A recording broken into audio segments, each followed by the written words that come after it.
नमस्कार, मैं हूं श्रुति चांदना और आप देख रहे हैं दिशा एक्सप्रेस न्यूज। चलिए बढ़ते हैं आज के खास समाचारों की तरफ।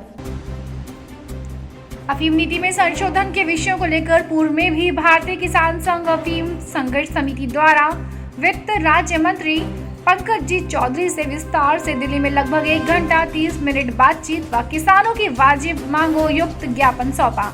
उसके बाद वित्त मंत्री निर्मला सीतारमण जी से भी लगभग 40 मिनट तक वित्त मंत्रालय में वार्ता हुई। उन्होंने भी 20 सूत्रीय मांग पत्र सौंपा गया, जिसमें सीपीएस पद्धति जो लागू की गई उसमें भी सबके प्रयास से काफी विलंब से पोस्ता दाना किसान को निकालने की अनुमति मिली। इसके लिए सभी किसानों की ओर से किसान संघ आपको धन्यवाद एवं आभार प्रकट करता है। किसान संघ अफीम संघर्ष समिति का कहना है कि देश के सर्वश्रेष्ठ प्रधानमंत्री मोदी जी के सफलतम 8 वर्ष पूर्ण होने के उपरांत अब आवश्यकता है किसानों एवं देश हित में अफीम नीति में भी बड़ा परिवर्तन कर किसान हित में पूरी तरह से नीति बनाई जावे। अफीम विभाग में पूरी तरह से ब्यूरोक्रेसी हावी है। वर्तमान में अफीम नीति पूरी तरह से किसान व देश हित में नहीं है। इससे भ्रष्टाचार 7वें आसमान पर है। ईमानदार किसानों की अच्छी अफीम को अधिकारियों द्वारा भ्रष्टाचार करने के लिए घटिया बताई जा रही है। आखिर क्यों? चित्तौड़गढ़ से मोहनदास बैरागी की रिपोर्ट।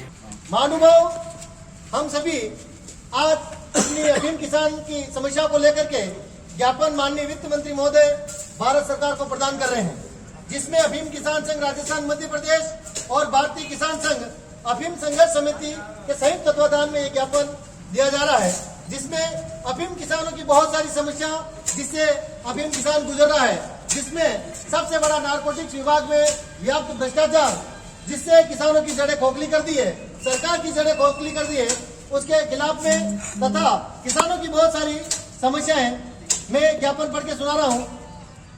सेवा में श्रीमान वित्त मंत्री महोदय भारत सरकार नई दिल्ली द्वारा श्रीमान उपखंड अधिकारी महोदय तहसीलदार महोदय डुंगला जिला चित्तौड़गढ़। विषय अफीम किसानों के हित को ध्यान में रखते हुए देश हित में अफीम नीति में पर्याप्त संशोधन के क्रम में दौड़ा चूड़ा सूचना एवं दृष्टिकरण के संबंध में अंतर्राष्ट्रीय कीमत अनुसार मुआवजा तय कर भुगतान करने एवं धारा 8/29 और धारा 18/29 नारकोटिक्स अधिनियम से हटाकर डोड़ा चूड़ा को आबकारी अधिनियम में देने, अफीम नीति हटाए जाने, सीपीएस पद्धति को समाप्त करने तथा अफीम का मूल्य वृद्धि करने और टर्की से पोस्ता दाना आयात बंद करने के संबंध में हम ज्ञापन दे रहे हैं। महोदय जी, उक्त विषय में निवेदन है कि अफीम किसानों की समस्या को लेकर भारतीय किसान संघ द्वारा वित्त राज्य मंत्री श्रीमान पंकज जी चौधरी से चर्चा की गई एवं अपनी वाजिब मांगों को रखा गया, जिन्होंने 20 सूत्रीय मांगों का ज्ञापन पत्र श्रीमान वित्त मंत्री महोदय निर्मला सीतारमण जी को सौंपा एवं पोस्ता दाना किसानों को देने की अनुमति प्राप्त होने से किसान उन्हें बहुत बहुत धन्यवाद और आभार प्रकट करते हैं। किसान संघ द्वारा माननीय मोदी जी के 8 वर्ष के सफलतम पूरे होने पर अफीम किसान के हित में अफीम नीति बनाकर बड़ा परिवर्तन करने का है तथा भ्रष्टाचार को समाप्त करने वाली पारदर्शी नीति बनाने का है तथा अफीम नीति में किसानों की राय व सहमति तथा किसानों के सुझाव शामिल करते हुए नई अफीम नीति निम्नानुसार की जानी चाहिए। यह कि अफीम नीति नियम न्याय संगत नहीं है, उसे हटाया जावे एवं औसत के आधार पर 4 वर्ष का औसत मानदंड रखते हुए अफीम नीति की घोषणा की जावे। सबसे बड़ा अफीम नीति हटा करके औसत के आधार पर देना। यह कि 1990 से कटे हुए सभी पट्टे बहाल किया जावे।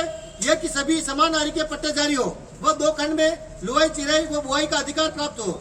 यह कि अफीम एवं महंगाई को ध्यान में रखते हुए अफीम मूल्य 5,000 से 10,000 रुपए प्रति किलो किया जावे। यह कि चिराई शुदा चूड़ा में कोई नशा नहीं होता है तथा कोडिन सल्फेट की मात्रा 0.02% होती है, जो किसी भी ड्रग श्रेणी में नहीं आता है, फिर भी एनडीपीएस एक्ट में शामिल किया गया है तथा धारा 8/29, 18/29 एनडीपीएस एक्ट के तहत किसी व्यक्ति को पकड़ने पर पुलिस नारकोटिक्स विभाग द्वारा मासूम व निर्दोष किसानों को फंसाया जाकर उनका शोषण किया जाता है, जिससे धारा 8/29 एनडीपीएस एक्ट से डोड़ा चूड़ा हटाया जाकर उसके संबंध में कार्रवाई का अधिकार आबकारी अधिनियम के तहत आबकारी विभाग को प्रदान किया जाना आवश्यक है। यह कि सीपीएस पद्धति के तहत भ्रष्टाचार को बढ़ावा मिलता है तथा यह किसान विरोधी होकर प्राइवेट कंपनियों के द्वारा किसानों का शोषण किया जाएगा एवं किसानों से जमीनें छीन ली जाएगी, जिससे तत्काल प्रभाव से सीपीएस पद्धति हटाई जावे।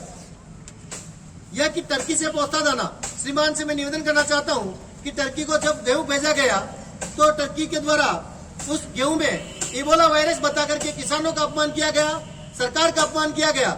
ऐसे देश से पोसादाना आयात किया जा रहा है, वो पोसादाना आयात तत्काल प्रभाव से बंद किया जाना चाहिए। जो देश का अपमान करे, जो किसानों का अपमान करे, ऐसे देश से हम टर्की से पोसादाना आयात करके हमारे देश के साथ में गद्दारी नहीं कर सकते हैं। और यह कि जब तक सरकार के द्वारा डोडा चूरा का मुआवजा तय नहीं हो जाता, तब तक किसी प्रकार का डोडा चूरा नष्टीकरण, डोडा चूरा बाबत कोई सूचना का संकलन नहीं करने की कृपा करावे। यह कि अफीम तौल के समय अफीम कटौती करने की प्रक्रिया किसान विरोधी है।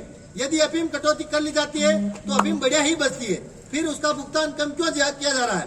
साथ ही जो अफीम जरे लगाकर कम की जाती है लेकिन भौतिक रूप से मौजूद होती है, उसका क्या उपयोग किया जा रहा है, ये आज दिन तक समझ नहीं आया। यह कि अफीम सैंपल की तत्काल जांच हो एवं उसी समय रिपोर्ट हो तथा एक सैंपल किसान को सुरक्षित रखने के लिए दिया जावे।